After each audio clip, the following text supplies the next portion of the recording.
Quand notre Seigneur promet à ses disciples le Saint-Esprit, il l'appelle l'Esprit de vérité. Jean 16, 13. Cette vérité qui est Jésus lui-même, cette vérité qu'il nous a apportée du ciel pour nous la communiquer comme une réalité substantielle et divine, se trouve dans l'Esprit de Dieu.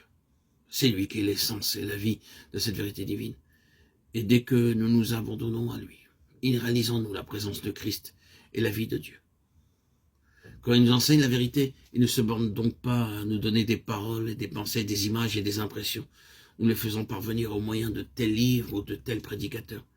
Mais il pénètre jusqu'aux sources de notre vie pour y déposer la vérité de Dieu, cette semence dont il est lui-même la vie divine.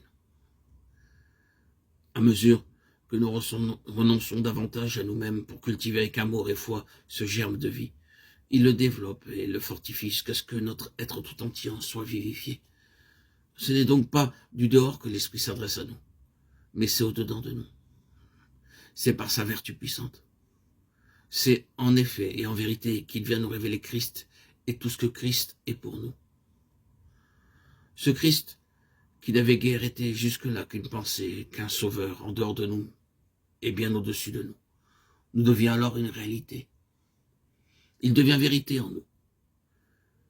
Quand l'Esprit entre en nous, la vérité entre avec lui et après avoir pris possession de nous à l'intérieur, il nous conduit dans toute la vérité. Lorsque notre Seigneur nous promet l'Esprit de vérité de la part du Père, il précise ce qu'il devait faire en nous. Il rendra témoignage de moi. Jésus venait de dire « Je suis la vérité » Jean 14, 6. L'Esprit de vérité a donc pour mission de nous révéler, de nous communiquer la grâce et la vérité qui se trouvent en Jésus-Christ. Il nous a envoyés du ciel par Jésus glorifié pour rendre témoignage en nous et par nous de la vérité et de l'efficace de la rédemption accomplie par Christ. On craint parfois que l'attention donnée à la présence de l'Esprit en nous ne nous détourne du Sauveur qui est dans les cieux. Ceci peut avoir lieu quand on regarde soi-même.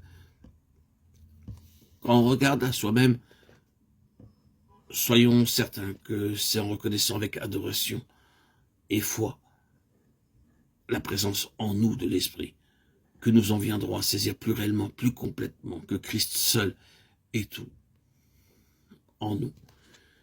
Il rendra témoignage de moi, où il donnera vie et réalité à notre connaissance de Christ. Il nous fera éprouver sa puissance pour agir et pour sauver. Pour savoir quelle est la disposition d'esprit qui conduit dans toute la vérité, remarquez ce que notre Seigneur nous dit ici, de l'Esprit. Il vous conduira dans toute la vérité, car il ne parle pas de lui-même, mais il dira tout ce qu'il aura entendu. C'est donc une grande docilité qui caractérise l'Esprit de vérité.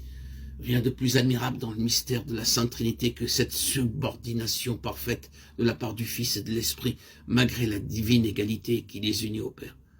Le Fils a pu réclamer à bon droit que tous honorent le Fils comme ils honorent le Père. Jean 5, 23. Et pourtant, il ne croit pas déroger en disant « Le Fils ne peut rien faire de lui-même.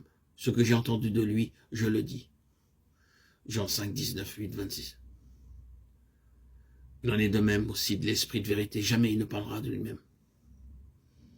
Nous pourrions trouver qu'il aurait le droit de le faire, mais non.